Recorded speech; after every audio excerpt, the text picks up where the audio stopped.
Howdy! The Sandy movie received mixed to okay reviews from critics. I guess 56% is a fresh enough rating, but reviews from fans? It bombed rotten at 22%. Why though?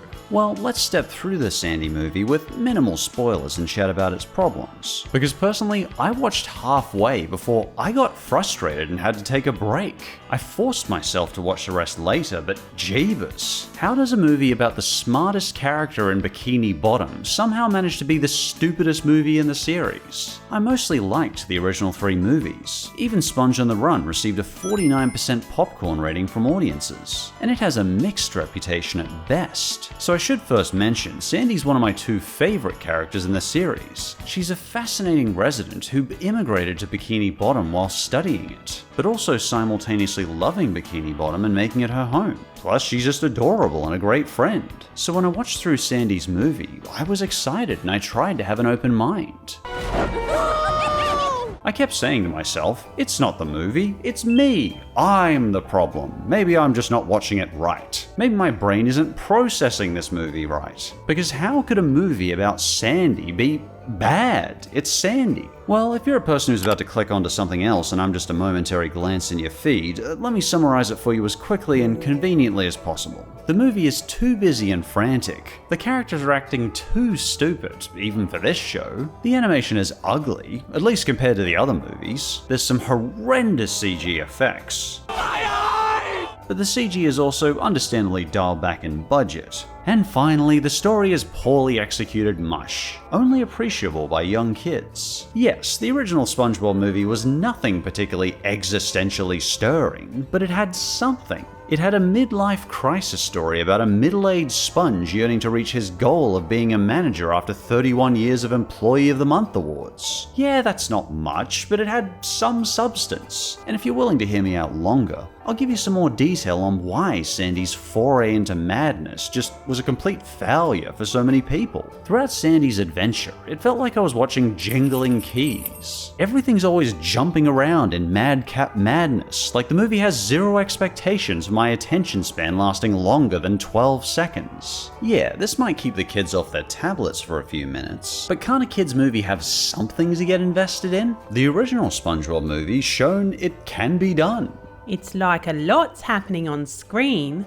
while nothing's actually happening. The first 3 SpongeBob movies managed to keep me pretty invested, so I don't consider Blur Blur Kids movie a fair excuse. But let's look more closely at some of the audience reactions to this movie. What did they not like about it so much? Let's start with Braden's review. This movie's CGI is horrible. The plot could have been good, but the cast and the characters they chose make it not exciting. I love Sandy Cheeks, but this movie just isn't it.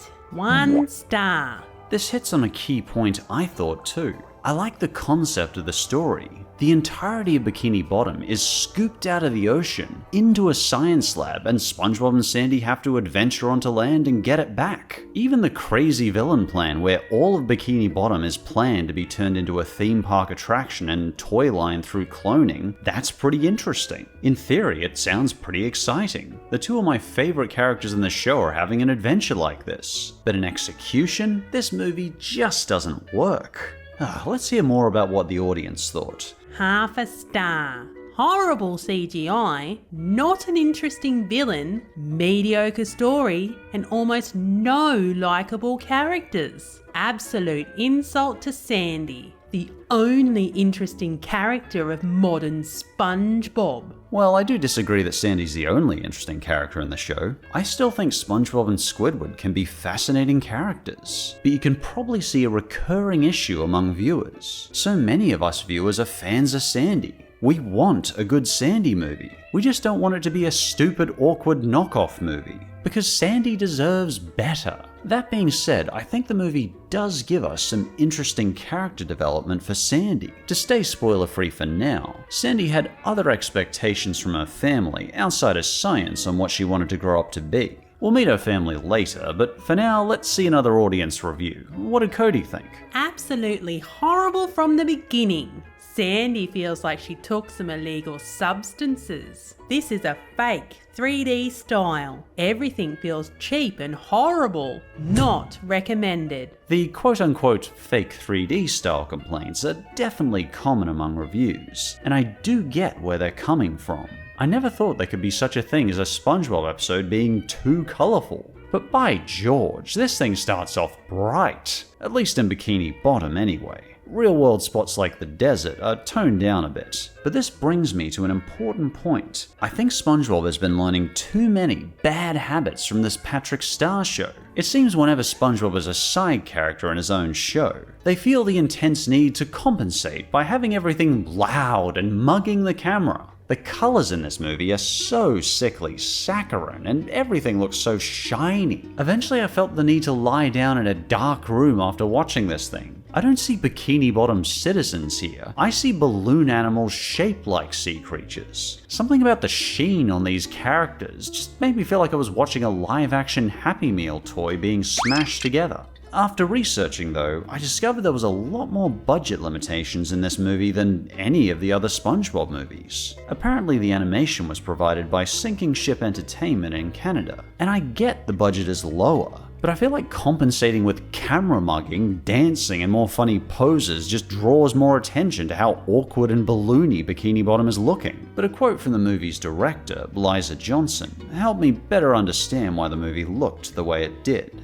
I'm a newcomer to animation, so this movie was a learning experience. Budget limitations were a factor in deciding how scenes would look. We wanted to make certain that every character people loved was present.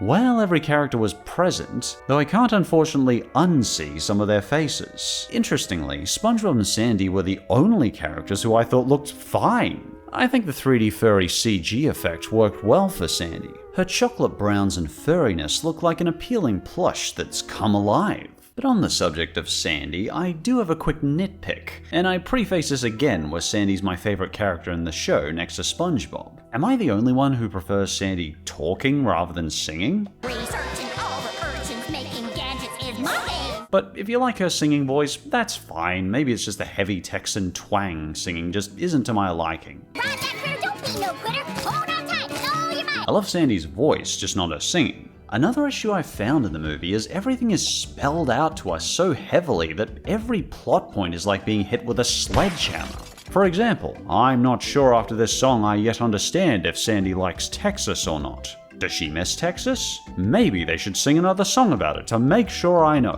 Texas, you have my heart.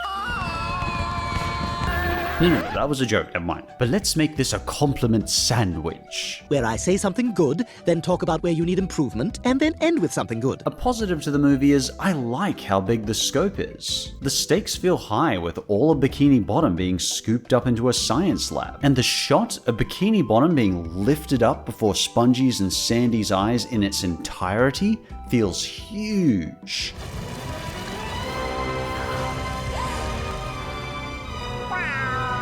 One of the camera shots that I think would have looked amazing on the cinema screen. Next up, we know what audiences thought, but what did critics think? They gave a 56% on Rotten Tomatoes. So let's see what they thought. Let's see, how about Joshua? I like his name. For children of a certain age, primarily those 6 years old and younger, the Sandy Cheeks movie will provide the necessary colors and sounds to possibly endure the feature-length runtime. Annoying and generic. But I really wanted to hear a woman's perspective on this movie. I watched it with you. I didn't like it. It sucked. True, you did, and I value your perspective, honey.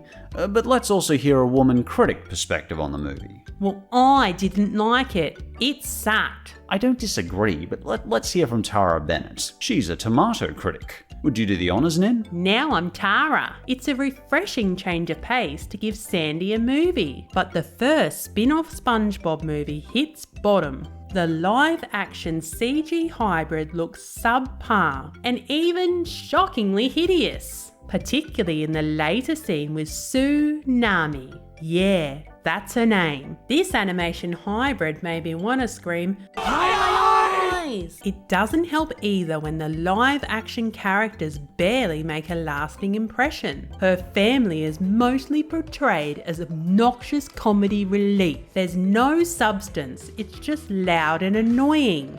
This was a huge waste of opportunity to flesh out Sandy's character arc. Disappointingly monotonous. Tara brought up Sue Nami, who indeed has the stupidest name in the world. But she's also the main villain in the live-action scientist. Soon there'll be a sponge pants for every household. Nothing against the actors, but holy cow, are the characters they play boring. How could everything else in the show be so loud, yet these scientists be somehow made this unfunny and dull? And if we're good, she says she just might fill it. In their performances, it's like they're on a joke I can't understand. Am I meant to be laughing because they're acting dull? If so, that's really not a funny joke. This is one of those times the characters should have more razzle-dazzle. They should be booming with energy. Have you ever seen Beakman's World?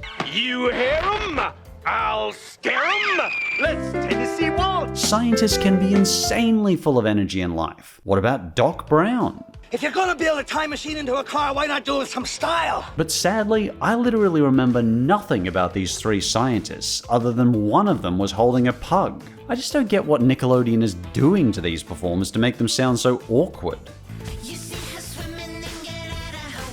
Now, I want to be supporting to upcoming Nickelodeon stars, I really do, but what is this? Missing?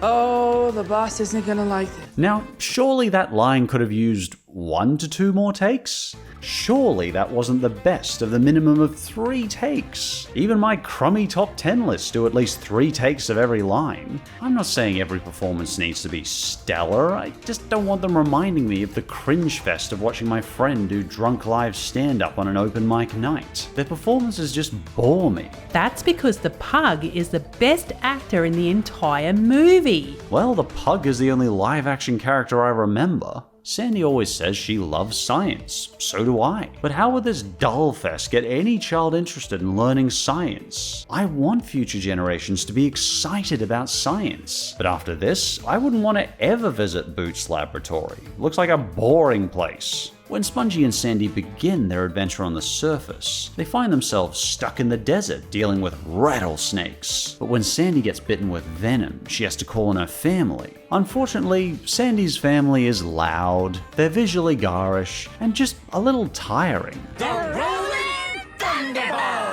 And I struggle to tell them apart from one another as they all seem to be summarizable as a highly excitable personality. It's not that I have a problem with Sandy having a family lineage, I just feel like everything they could do could be summarized as extreme. Though as a fellow juggler, I do like the extra touch that Sandy's family runs a circus. Cliched or not, I just like circus stuff. And by the middle of the movie, I did feel a legitimate connection between Sandy and her family. In fact, mild spoilers for mid-movie here. It turns out Sandy grew up expected to take over the circus from her family. Her grandma started the circus company many years ago, but Sandy had a love for science, so she went to spy on Bikini Bottom through Boots Labs. You forgot to mention a good part. Oh, what did I forget? The pug rides a hang glider. Oh yeah, I guess that was pretty funny. Now, how's the voice acting? I think the animation's voice acting was mostly high quality, as we expect in SpongeBob. Tom Kenny and Carolyn Lawrence set a very high standard. Tom is nailing it with SpongeBob as he always does, and Carolyn barely sounds like a day's passed since she started the role of Sandy in 1999. I'm starting to suspect Carolyn is a vampire. Oh, and just warning ahead, a couple of visual spoilers here, but you can never be ready for what's about to be seen. This scene right here is my biggest issue in the animation. What is this hideous head effect? How did this make it into an officially licensed movie distributed worldwide? This is the kind of effect that even I could do on my stupid green screen. I don't get it. Is it meant to look this sloppy and like it was done in 5 minutes with Blender? I wouldn't draw so much attention to it, but we're forced to look at this hideous head effect for the entire conclusion of the movie. Another quick spoiler alert, but I won't go into too much detail. But astonishingly, this isn't even the grossest effect in the film. You see, SpongeBob gets cloned. And, well, we see the process. It is one of the grossest CG effects I've ever seen in a licensed movie. I feel sick just seeing this scene. Editing this, I kept thinking YouTube was going to flag me for this as bizarre body horror. But it all comes from the latest SpongeBob Kids movie, so I'm as confused as they are. Another big issue for me, plot holes. They can't even follow the rules they set in their own movie. Early in the movie, SpongeBob dries out, establishing that sea creatures can't survive above water without some sort of intervention. I mean, we know this from the series every time SpongeBob enters Sandy's tree dome. But later in the movie, Crab, Squidward, and Patrick are all perfectly fine above ground in the lab. But then, minutes later, Mrs. Puff screams something out. The water's leaking out! We're all going to suffocate! No, apparently you'll be fine. But the rules to this movie are all such jibber-jabber and so flimsy I can't even tell. I try not to get too pedantic in movies about basic rules, but we've been told like 50 times in the series so far, sea creatures can't survive above water without drying out. It's how SpongeBob and Patrick literally died in the first movie. But apparently, no, they're fine here. Anyway, let's try and talk about some more pluses. I appreciate that the movie is pretty short and sweet. SpongeBob even tries to do that cliched thing at the end about all the adventures they've had. Think of everything we've been through! The plane, the twister, the snakes! But he lists like 3 things, and I think, yeah, not much happened, did it? And I like that they at least pay some lip service to science. I'm a big fan of the scientific community, so it was wonderful to see them at least waving towards science as a beautiful, inspiring thing to learn. I'm sure a few people growing up today may become scientists because of Sandy's influence, and I'll always respect SpongeBob for helping with that. It may sound at this point like I hate this movie, but honestly, I don't. On paper at least, it sounds like a good movie. I like what it's trying to be, and unlike Camp Coral, I'd be okay if this movie became part of SpongeBob canon. Nothing offensive happens, nothing's really rewritten. Unlike Sponge on the Run, nothing is retconned for inferior spin-off canon. In fact, there's a big reveal on what Sandy was unknowingly doing for the last 25 years, and it's a legitimately cool plot twist. And frankly, I'd be fine with Sandy's circus family sticking around. And I think it's an interesting character development that Sandy grew up in the circus, but she still chose to be a scientist. If I were to summarize it, the main problem I have with the Sandy movie is, it feels like the movie's constantly saying to me, you have no business watching this, and that the response to this movie being weak in plot and stupid would be the same old schlock you might have previously heard, such as, it's just a kids movie, it's allowed to be stupid. Toy Story and basically every Disney movie ever disagrees. To those people, what's the point in pretending SpongeBob doesn't have an adult audience? They watch these movies too. Us adults are the ones taking our kids, nieces and nephews to see these movies. Or if it's streaming, we're at least switching it on for the kids while we do the washing, and hopefully watching the end of it with our kids. Us adults bought the shirts, the DVD box sets, and even the underwear. Yes, I bought the underwear too, and I stand by my choice. In the original movie, SpongeBob could struggle. He could feel jaded and miserable. Hell, SpongeBob got drunk on ice cream and got mad at his boss because he hadn't had a promotion in 31 years. SpongeBob freaking died in that movie. The kids weren't scarred, they could handle it. Give your plot some teeth. The first 3 SpongeBob movies could afford to tell a story and have some substance. So can the spin-off movies. I honestly hope though this doesn't stop Nickelodeon from trying to make another Sandy movie, or more Sandy episodes. Because as I said, lots of SpongeBob fans are also Sandy fans. But I do think the movie needs a less limited budget, and for the movie not to be treated like sugary, air-filled fairy floss to be tossed to little kids. Sandy, we love ya, and you deserve better. She's been SpongeBob's best friend and his only friend who has always genuinely cared about him throughout the whole series. And unlike Patrick, she's never stabbed him in the back. But finally, we've heard from adult reviews, but what do kids think of the movie? After all, they're the primary audience, right? Well, from the kids' reviews I found, they had mixed reactions. On the positive side, in Catherine's review of the movie, she said her 7-year-old niece gave the movie 4 stars. On the other hand, on Common Sense Media, kids gave the movie a 2-star review. For example, let's hear from DJ Wild. Cool name, man. Very weird movie. Animation was clean, but it made some of the characters, especially Patrick, look really weird. The plot itself is a bit unoriginal, and most of the film is lazy and dumb. However, it is a bit charming. And this is what a child in Portugal thought, translated through Google Translate. The film is very boring. The worst thing about it is the jokes don't work. Well, those kids certainly know how to be more concise than us adults, don't they? Well, at least this adult. To finish off, I think the movie critic Adam Graham said it better than I could in his review, and I think it sums up the most healthy reaction fans can have to this movie. To quote them, "The Sandy movie is not a cause for alarm. Bikini Bottom will live to see another day, and so will SpongeBob and his pals. But the Sandy Cheeks movie is only a so-so day at the beach." But what about you? If you've seen the movie, would you recommend it to other SpongeBob fans? Or do you think Bikini Bottom is better never seen like this again? I'd love to hear what you think in the comments. And as always, thanks for watching, and hopefully I might see you next time. Hey, I had to say, wasn't it interesting to see in the recent community poll that approximately 52% of this channel's community is on the autism spectrum, with an 18,000 sample size anyway, and nearly 20% of the community has ADHD. It's kind of comforting to know that over all these years I've actually been around people who are on the spectrum just like me. It was certainly the highlight of my week to discover that. And obviously, the week before there was another highlight.